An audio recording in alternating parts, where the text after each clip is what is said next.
So Congress just decided to earmark $120 million for more tanks when the military clearly and repeatedly stated, hey guys, no thanks, we're good on the tanks.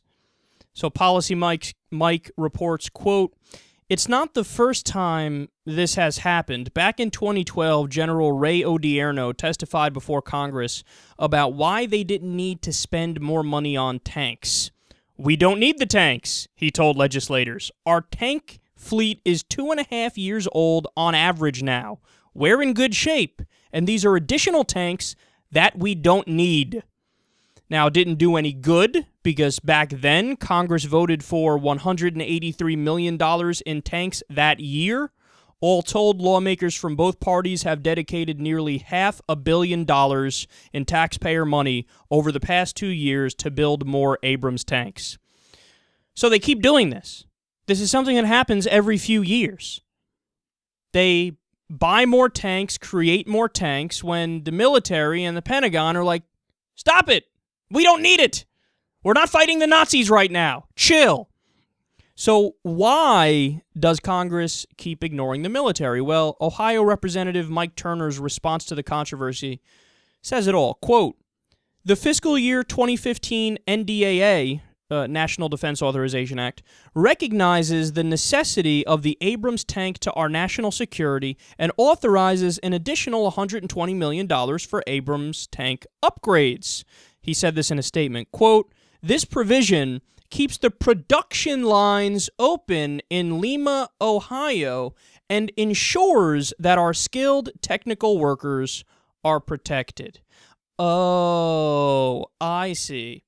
This goes right back to a point that I made a week or two ago on the show, that our welfare in this country is warfare. Our welfare is warfare spending. So if you look at a place like Denmark or Sweden, their welfare is welfare. And I don't mean welfare in the traditional sense where, like, you get a check for not doing anything. I'm talking about welfare in the broader definition of just a social safety net in general or government services in general. So their welfare comes in the form of national spending on health care, spending on education, spending on daycare, spending on jobs programs. That's their welfare. Our welfare is give a blank check to Raytheon, give a blank check to Boeing, give a blank check to KBR and Halliburton, and then allow them to do with that money whatever they want. And they'll create jobs, but all the jobs created are in the military-industrial industry. So now you make it so our economy is largely based on warfare, and we have to continue to start different conflicts and get involved overseas because we need to keep our economy going. And they very brilliantly and slyly found a way to put different defense companies in all the 50 states so that every single state has an incentive for the legislators and the senators to say, well, yeah, we do, broadly speaking, need to cut our military spending, but not in my state, where we have our factory, which makes tanks or planes or what have you. Oh, boy. You want to talk about the worst set of incentives humanly possible.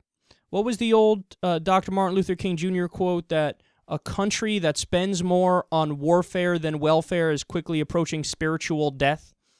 It's become business as usual for us now.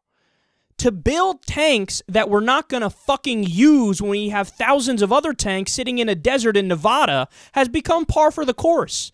There's no protests over that. There's nobody marching in the street or calling their congressperson and saying, hey man, what the fuck?